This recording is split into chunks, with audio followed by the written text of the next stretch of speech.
ውድ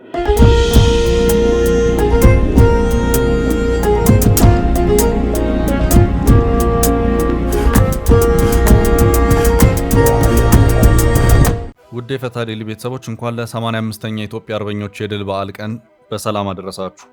በሰዓቱ በሀገር ውስጥና በውጭ የተሰሙ የተመረጡ መረጃዎችን አሰናድተን ተገኝተናል። መረጃዎቹን በቅድሚያ በማስተዋወቅ እንጀምራለን።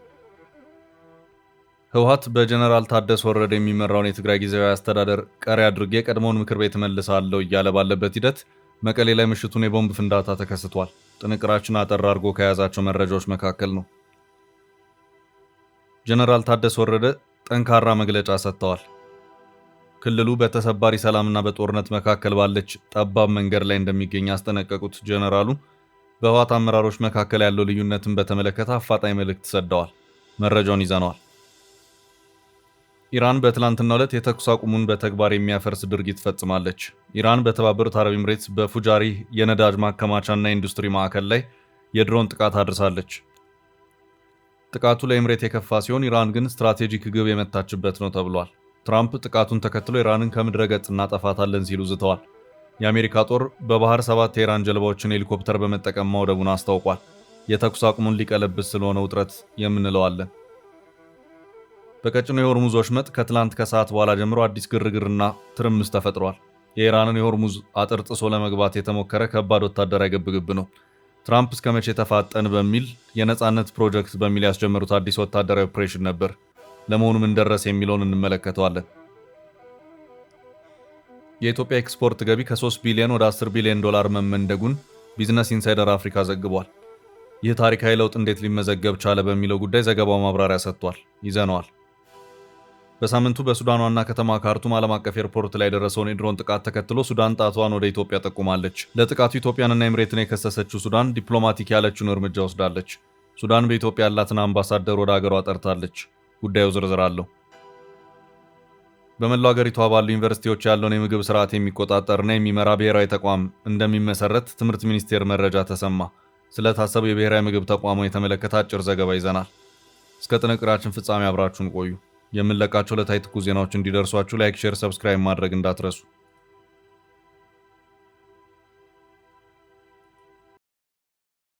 ሜሪት ፕሮፐርቲስ ከ1.7 ሚሊዮን ብር ሙሉ ክፍያ ጀምሮ ዘመናዊ ንግድ ሱቆችን በመሃል መርካቶ ተክለ ሃይማኖት አቀረበ። G+4 ዱባይ ሞል ስታንዳርድ የሆኑት ሞሎች ከ11 ካሬ እስከ 2000 ካሬ አማራጭ ያላቸው ሲሆን ከ440 ሺህ ብር ቅድመ ክፍያ ጀምሮ በአንድ ዓመት ጊዜ ውስጥ ይረከባሉ። በተመሳሳይ በመሃል ፒያሳ አራዳ ፓርክና ፍሬንድሺፕ ፊት ለፊት እስከ 30% ቅናሽ የተደረገላቸው መኖሪያ ቤቶችንም ማክለናል። ባለ 1 መኝታ በ4.2 ሚሊዮን ሙሉ ክፍያ፣ ባለ 2 መኝታ በ8.3 ሚሊዮን ሙሉ ክፍያ፣ ባለ 3 መኝታ በ11.3 ሚሊዮን ሙሉ ክፍያ። አሁኑን ይደውሉ። ስልክ 0961172493 0993472559 ሜሪት ፕሮፐርቲስ።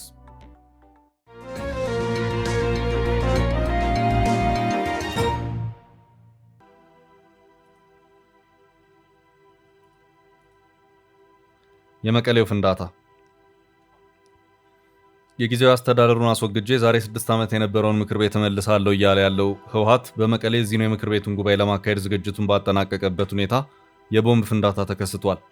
የመቀሌ ከተማ ፖሊስን ዋቢ ያደረገው የኢትዮጵያ ኢንሳይደር ያሰራጨው በተለያዩ ማህበራዊ ሚዲያዎች ሲሰራጭ የነበረውን መረጃ አረጋግጧል። በመቀሌ ከተማ ፍንዳታ የተከሰተው ትላንት ምሽት 2 ሰዓት አካባቢ ነው። ፍንዳታ የደረሰውን በትግራይ ክልል ምክር ቤትና በክልሉ ጊዜያዊ አስተዳደር ፕሬዝዳንት ጽህፈት ቤት መካከል ባለ ቦታ ላይ እንደሆነ የከተማዋን ፖሊስ ዋቢ ያደረገው ይኸው ዘገባ አክሎ አመላክቷል። ህወሓት በምክር ቤቱ አዳራሽ አዲሱን ፕሬዝዳንት ለመምረጥ በዝግጅት ላይ ነበር። የቀድሞና ህገወጥ በሚል የፈረሰው ምክር ቤት ለማቋቋም ህወሓት ይዞት የነበረውን ቀነ ቀጠሮ ይፋ ከማድረግ ተቆጥቧል። ለምን የሚለው ነገር ግልጽ አይደለም። ፖሊስ ይህን ከማስታወቁ አስቀድሞ ክስተቱን በተመለከተ በማህበራዊ ትስስር ገጾች የተጋሩ መረጃዎች የቦምብ ፍንዳታ የደረሰው በትግራይ ክልል ምክር ቤት ውስጥ እንደሆነ አመልክተው ነበር ያለው ዘገባው፣ የመቀሌ ከተማ ፖሊስ አዛዥ ኮማንደር ሀዱሽ ህዱግ ይህንን መረጃ አጥብቀው ያስተባበሉ መሆኑን አመላክቷል። የቦምብ ፍንዳታ የደረሰው የክልሉ ምክር ቤትና የጊዜያዊ አስተዳደር ፕሬዝዳንት ጽህፈት ቤቱን ከሚለዩ አስፋልት 500 ሜትር ርቆ ካለ ቦታ ላይ እንደሆነ ኮማንደር ሀዱሽ እንደገለጹም የኢትዮጵያ ኢንሳይደር ዘገባ አክሏል። በፍንዳታው በሰውም ሆነ በንብረት ላይ የደረሰ ጉዳት እንደሌለ ኮማንደሩ መግለጻቸውን ያመለከተው ዘገባው የከተማው ፖሊስ ድርጊቱን ማን እንደፈጸመው በማጣራት ላይ መሆኑን ነግረውኛልም ብሏል። በመቀሌ ቦምብ ፍንዳታ ሲደርስ ይህ የመጀመሪያው አይደለም። ከዚህ ቀደም ተመሳሳይ ቦምብ ፍንዳታዎች የተከሰቱ መሆኑ የሚታወስ ነው። ህወሓት በፌዴራሉ መንግስት ህገወጥ ተብሎ በፕሪቶሪያው ስምምነት መፍረሱ የተረጋገጠውን የቀድሞውን ምክር ቤት መልሳለሁ ማለቱ በርካታ ተቃውሞዎችን እያስነሱበት ይገኛሉ። ይህ አካሄድ ዳግም ትግራይን ወደ ሌላ ደም አፋሳሽ ጦርነት ሊከት ይችላል በሚልም የፖለቲካ ፓርቲዎች፣ የሙያ ተቋማት፣ ኤምባሲዎችና ዓለም አቀፍ ተቋማት እያስጠነቀቁና እያሳሰቡም ይገኛሉ። ሁኔታው በትግራይ ውጥረትንና ስጋትን ፈጥሯል። በተለይ ደግሞ ከፌዴራል መንግስቱ ጋር ግጭት ውስጥ ሊገባ ይችላል የሚለው ስጋት ከፍ ብሎ አይሎም እየታየ ነው። በቀጣይ መረጃ የጀነራሉ አስቸኳይ ጥሪ። ጀነራል ታደሰ ወረደ ጠንካራ መግለጫ ሰጥተዋል። ክልሉ በተሰባሪ ሰላምና በጦርነት መካከል ባለች ጠባብ መንገድ ላይ እንደሚገኝ ያስጠነቀቁት ጀነራሉ በህወሓት አመራሮች መካከል ያለው ልዩነትን በተመለከተ አፋጣኝ መልእክት ሰደዋል። የትግራይ ክልል ጊዜያዊ አስተዳደር ፕሬዝዳንት ሌተናል ጀነራል ታደሰ ወረደ በህወሓት ውስጥ የተፈጠረውን ክፍፍልና በክልሉ የተደቀነውን የፖለቲካ ቀውስ አስመልክቶ ጠንካራ ማስጠንቀቂያ ሰጥተዋል። ጀነራሉ ትላንት ምሽቱን ባወጡት መግለጫ ትግራይ በአሁኑ ወቅት በተሰባሪ ሰላምና በጦርነት መካከል ባለች በጣም ጠባብ መንገድ ላይ እንደምትገኝ ገልጸዋል። ይህ ደመና ያልተገፈፈ የጦርነት ስጋት በቀላሉ ወደ ከፋ ግጭት ሊያመራ የሚችልበት አደገኛ ሁኔታ መፈጠሩን በዝርዝር አስረድተዋል። በህወሓት አመራሮች መካከል ያለው ልዩነት በተመለከተ ጀነራል ታደሰ ሲናገሩ የክልሉ ወቅታዊ ድቀቶች ምንጭ ራሱ አመራሩ መሆኑን ገልጸዋል። ሁኔታዎችን በብስለት ገምግሞ መፍትሄ ከመፈለግ ይልቅ የተለዩ ሀሳቦችን ማፈንና ህዝብን ከመከራ የሚያወጣ ሀሳብ ከማመንጨት ይልቅ በስም ማጥፋት ተግባር ላይ መሰማራት የክልሉን ፖለቲካ ወደ ጥፋት እየመራው መሆኑን ገልጸዋል። አንድ አመለካከት ብቻ ይዞ ለኔ ውሳኔ ተገዙ በማለት የሚደረግ ጉዞ የሚፈታው ችግር የለም ያሉት ጀነራሉ የተለየ ሀሳብን ወደ ጎን በመተው ደጋፊን ብቻ ይዞ ለመቀጠል የሚደረግ ጥረት ተጨማሪ አደጋን እንደሚጋብዝ አስታውቀዋል። ይህንን አምባገነናዊ አካሄድ በኃይል ለማስፈጸም የሚደረግ ማንኛውም ሙከራ በትግራይ ህዝብ ላይ ከፋ መዘዝ ሊያስከትል እንደሚችል በጽኑ አስገንዝበዋል። አመራሩ ከመጠፋፋት ወጥቶ በውይይት እንዲያምን ጥሪ የቀረበ ሲሆን ወቅታዊ ክፍፍልም አሳሳቢ ደረጃ ላይ መድረሱ ተጠቁሟል። ጀነራል ታደሰ ለመላው ትግራይ ህዝብ በተለይም ለወጣቶችና እናቶች ባስተላለፉት ጥሪ ሁኔታው ወደ ለየለት አደጋ ከመግባቱ በፊት ህዝቡ ይህንን ጥበብ የጎደለው አካሄድ እንዲያስቆም አሳስበዋል። በውይይት የተቃኘ የተሻለ ሀሳብ እንዲመጣና አካባቢው ወደ ዳግም ጦርነት እንዳይገባ የህዝቡ ሚና ወሳኝ መሆኑን ገልጸዋል። ይህ መግለጫ የወጣው በህወሓት ከፍተኛ አመራሮች መካከል ያለው ልዩነት ወደ አደባባይ በወጣበትና በክልሉ አስተዳደራዊ መዋቅር ላይ ተጽዕኖ መፍጠር በጀመረበት ወቅት ነው። ወደ ቀጣይ ርዕስ አለፍን። የተኩስ አቁሙ ፈርሷል። ኢራን ኢምሬት ላይ ጥቃት ፈጸመች። ኢራን ከምድረ ገጽ አጠፋታለሁ። ትራምፕ ኢራን በትላንትናው ዕለት የተኩስ አቁሙን በተግባር የሚያፈርስ ድርጊት ፈጽማለች። ኢራን በተባበሩት አረብ ኤምሬትስ በፉጃሪህ የነዳጅ ማከማቻና ኢንዱስትሪ ማዕከል ላይ የድሮን ጥቃት አድርሳለች። ጥቃቱ ለኢምሬት የከፋ ሲሆን ኢራን ግን ስትራቴጂክ ግብ የመታችበት ነው ተብሏል። በሆርሙዝ ሰርጥ በኩል ማለፍ ከተከለከለው ነዳጅ ውጪ ኢምሬት ለዓለም የምታቀርበው የነዳጅ አማራጭ ከፉጃሪህ ማከማቻ የሚመጣ መሆኑ ሲነገር ኢራን በዓለም የነዳጅ ንግድና በኢኮኖሚው ላይ ተጨማሪ ጫና ለማድረግ አቅዳ ያደረገችው ስለመሆኑ ተገልጿል። ኤምሬትስ ጥቃቱን በጽኑ አውግዛለች። አንድ የኤምሬትስ ከፍተኛ ባለስልጣን ለሲኤንኤን በሰጡት ቃል አሜሪካና እስራኤል በሚቀጥሉት 24 ሰዓታት ውስጥ በኢራን ላይ አጸፋ ጥቃት ያደርሳሉ ተብሎ እንደሚጠበቅ ገልጸዋል። ኤምሬት የተኩስ አቁሙ እንደፈረሰ በማመኗ ለቀጣዩ ጥቃት መከላከል እየተዘጋጀች ሲሆን በኢራን የሚሳኤል ጥቃት ስጋት ምክንያት በሀገሪቱ ያሉ ሁሉም ትምህርት ቤቶች በበይነ መረብ እንዲሆኑ ውሳኔ ያሳልፋለች። ኤምሬት በትላንትናው ዕለት 15 ሚሳኤሎችንና 4 ድሮኖችን ማክሸፏንም ገልጻለች። ጥቃቱን በቀጥታ የመመለስ መብት አለኝም ስትል ነው የገለጸችው። ኢራን ኤምሬትን መደብደቧን ተከትሎ ፕሬዚዳንት ትራምፕ ኢራንን ከምድረ ገጽ እናጠፋታለን ሲሉ ዝተዋል። ትራምፕ ፎክስ ኒውስ ላይ ቀርበው ኢራን የአሜሪካ የጦር መርከቦችን ከመታች ከምድረ ገጽ እንፍቃታለን ሲሉ የከፋ ማስጠንቀቂያ ሰጥተዋል። በሆርሙዝ መርከቦችን አጅበው የማስወጣት ዘመቻ ነፃነትን እየከወነ መሆኑን የሚገልጸው የአሜሪካ ጦር ትላንት 7 የኢራን ባህር ኃይል አነስተኛ ጀልባዎችን ማውደሙን ገልጿል። ጀልባዎቹ በሆርሙዝ እያለፉ ያሉ መርከቦችን ለማስቆም የመጡ ስለመሆናቸው ተገልጿል። ወሳኙ የባህር መተላለፊያ በኢራን በመዘጋቱ መውጫ አጥተው የቆዩ መርከቦችን እንደሚያስወጡ ትላንት ደግሞ የተናገሩት ትራምፕም የባህር ኃይላቸው 7 ትንሽ ጀልባዎችም ወይም እነሱ ፈጣን ጀልባ የሚሏቸውን መተናል ሲሉ አረጋግጠዋል። የቀሯቸው እነሱ ብቻ ነበሩም ብለዋል። የአሜሪካ ጦር ማዕከላዊ ዕዝ ሴንትኮም እንደገለጸው ጀልባዎቹ ላይ ጥቃት የተፈጸመው ኤች-64 አፓቼ ሄሊኮፕተሮችን በመጠቀም ነው። የኢራን መገናኛ ብዙሃን ግን የትራምፕ ተፈጽመዋል ያሉትን የጀልባዎች ጥቃት አስተባብለዋል። አንድ ወታደራዊ ምንጭን የጠቀሰው የኢራኑ ታስኒም ዜና ወኪል እንደዘገበው ከሆነ ጥቃት የደረሰባቸው 2 የጭነት መርከቦች ናቸው። በዚህም 5 ንጹሃን ተገድለዋል ብለዋል። ጥቃት ተፈጽመዋል ከመባሉ አስቀድሞ የአሜሪካ ባህር ኃይል አውዳሚ መርከብና 2 የአሜሪካን ባንዲራ የሚያውለበልቡ የንግድ መርከቦች በወሽመጡ ማለፋቸውን ዋሽንግተን አስታውቃ ነበር። ይህንን ገለጻ ሙሉ በሙሉ ሐሰተኛ ስትል የጠራችውን ኢራንን በበኩሏ የአሜሪካ የጦር መርከብ ላይ ማስጠንቀቂያ ተኩስ መተኮሷን ገልጻለች። የአሜሪካ ጦር ይህንን አስተባብሏል። ይሁን እንጂ ሰኞ ዕለት መርስክ የተሰኘው የመርከብ ኩባንያ እንደገለጸው የአሜሪካ ሰንደቅ ዓላማ ያነገቡና ጦርነቱ ከተጀመረበት የካቲት አንስቶ በባህረ ሰላጤው ቆመው የነበሩ መርከቦቹ በወሽመጡ ማለፋቸውን አስታውቋል። ኩባንያው በአሜሪካ ወታደራዊ ጥበቃ ስር ሆኖ መርከብ የማስወጣት እድል እንደቀረበለት ገልጿል። ይህንን ተከትሎ መርከቡ በአሜሪካ ጦር ታጅቦ ከፋርስ ባህረ ሰላጤ ወጥቷል ብለዋል።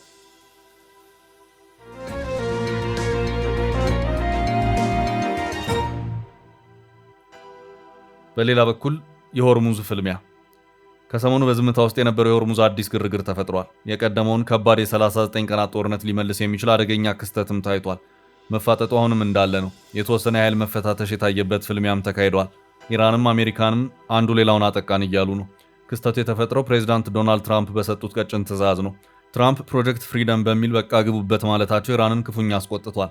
እናም ወታደራዊ መፋጠጡ አንድ ብሎ የጀመረው እዚሽ ነጥብ ላይ ነበር።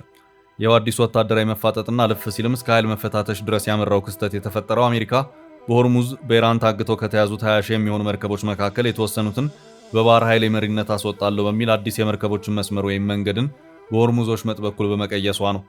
ሆርሙዝ የሚገኘው በኢራንና ኦማን መሃል ሲሆን አሁን አሜሪካ ቀየስኩት ያለችው አዲሱ የመርከቦች መስመር ከኢራን የባህር ዳርቻ እየሸሸ በአንጻሩ ወደ ኦማን እየተጠጋ የሚሄድ ነው። በዚሁ መሰረትም ፕሬዚዳንት ትራምፕ ፕሮጀክት ፍሪደም በሚል የባህርና የአየር ኃይላቸውን በቅንጅት የተወሰኑ መርከቦችን በአዲሱ በተቀየሰው የመርከቦች መስመር እንዲያወጣ ጥብቅ ትዕዛዝን ማስተላለፋቸው ለውጥረቱ መንስኤ ሆኗል። ኢራን ምን ሲደረግ በማለት በሆርሙዝ የራሷን ይዞታ የሚያመላክትን አንድ ካርታ በአፋጣኝ ይፋ ያደረገችበት ሁኔታ ታይቷል። በዚህ መሃልም አሜሪካ እቅዴን አስፈጽማለሁ በማለትም አየር ኃይሏን በተጠንቀቅ አቁማ አውዳሚ የጦር መርከቦቿን ፊትና ኋላ በማድረግ የተወሰነ የሆርሙዝ ርቀት ላይ የገባችበት ሁኔታ ተፈጥሯል። በዚህ መሃል ኢራን እኔ ከማስጠንቀቂያ ውጭ ተንቀሳቅሶ ወደ አደጋ ቀጠናው በገቡ የአሜሪካ መርከቦች ላይ ጥቃት አድርሻለሁም ስትል በትላንትናው ዕለት አስታውቃ ነበር። አሜሪካ የለም ነጭ ውሸት ነው፣ በእኔ መርከቦች ላይ የደረሰ አንዳች አይነት ጥቃት የለም፣ ከደረሰ ግን ነገር አበቃ ስትልም ማስተባበያም ማስጠንቀቂያም የሰጠችበት ሁኔታ ታይቷል። የመርከቦቹን መመታት አለመመታት በገለልተኛ ወገን ማረጋገጥ የተቻለበት ሁኔታ የለም። በሌላ መረጃ አሜሪካ በሆርሙዝ ሰርጥ ሲንቀሳቀሱ የነበሩ 7 ጀልባዎችን በማጥቃት እንዲሰምጡ አድርጌያለሁ ስትል አስታውቃለች። ኢራን በበኩሏ ጥቃቱ የደረሰ መሆኑን አረጋግጣ ይሁንና የአሜሪካ ጥቃት የተፈጸመው በወታደራዊ ጀልባዎቿ ሳይሆን በሲቪሊያን ጀልባዎች ላይ መሆኑን በመግለጽ አሜሪካ ላይ ክሷን አሰምታለች። አሜሪካ በዚሁ ፕሮጀክት ፍሪደም ስትል በጠራቸው ኦፕሬሽን 2 የሷን ባንዲራ ያውለበለቡ መርከቦችን ከቀጠናው እየመራች ያስወጣች መሆኑን አስታውቃለች። አሁን በሆርሙዝ ቀጭን የባህር ወሽመጥ 10 ለሚሆኑ ሳምንታት ታግተዋል ከተባሉት 20 ሺህ መርከቦች አንጻር አሜሪካ ነጻ ወጣዎች ያለቻቸው 2 መርከቦች አባይን በጭልፋ የሚያስብሉ ሆነዋል። በሌላ መረጃ የተባበሩት አረብ ኤምሬትስ ተከታታይነት ያላቸው የኢራን ሚሳይሎችና ድሮኖችን ጥቃቶች የደረሱባት መሆኑን አመልክታ ተገቢውን ምከታ አከናውኛለሁ ስትልም አስታውቃለች። በሌላ አቅጣጫ ኢራን እኔ የሰነዘርኩት ጥቃት የለም፣ ያጠቃችሁት ሌላ አካል ካለ ብታፈላልጉ መልካም ነው ስትል አጥብቃ አስተባብላለች። ኢራን በ39 ቀናት ጦርነት ውስጥ ተከታታይነት ያላቸው ጥቃቶችን ካደረሰችባቸው የመካከለኛው ምስራቅ ሀገራት መካከል የተባበሩት አረብ ኤምሬትስ ከፍተኛው ድብደባ የደረሰባት እንደሆነች ዘገባዎች ያሳያሉ። በዚሁ የኢራን አዲሱ ጥቃት የተባበሩት አረብ ኤምሬትስ ፉጃሪ በመባል የሚታወቅ የነዳጅና ጋዝ ምርት ዞን ከባድ እሳት ተነስቶበታል።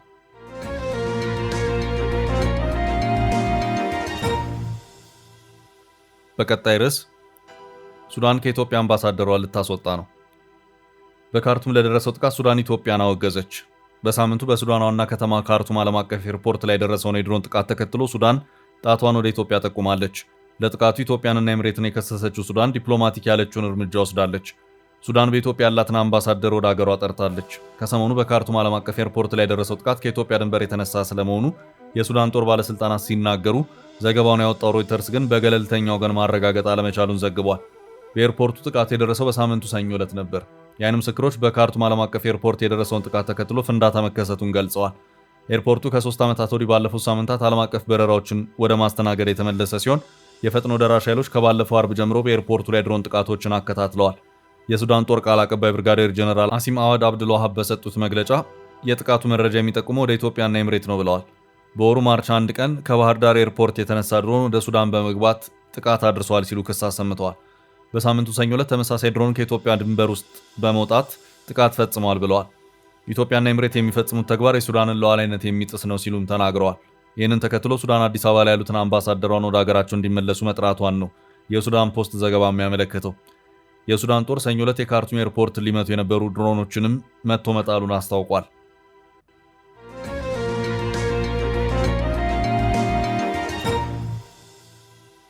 በቀጣይ መረጃ ከ3 ወደ 10 ቢሊዮን ዶላር ኢትዮጵያ በያዝነው በጀት ዓመት መጨረሻ ከውጭ ንግድ የምታገኘውን ገቢ ወደ 10 ቢሊዮን ዶላር ለማድረስ ማቀዷ ተገልጿል። ይህ እቅድ ከ3 ዓመታት በፊት ከነበረውና ከ3 ቢሊዮን ዶላር በታች ከነበረው ገቢ ጋር ሲነጻጸር ከፍተኛ ጭማሪ የታየበት መሆኑን ቢዝነስ ኢንሳይደር አፍሪካ በዘገባው አመልክቷል። ለዚህ የገቢ እድገት መነሻ ተደርጎ የተጠቀሱት የኢንዱስትሪ ዘርፍ እንቅስቃሴዎችና ኢትዮጵያ ታምርት በሚል ስያሜ የሚንቀሳቀሱ ሀገራዊ ንቅናቄዎች እንደሆኑ ተጠቁሟል። ጠቅላይ ሚኒስትር አብይ አህመድ የኢትዮጵያ ታምርት ኤክስፖን በይፋ በከፈቱበት ወቅት ባደረጉት ንግግር ኢትዮጵያ በቅርቡ የሴራሚክ ፍላጎቷን 100% በሀገር ውስጥ ምርት ለማሟላት የሚያስችላት ደረጃ ላይ መድረሷን አስታውቋል።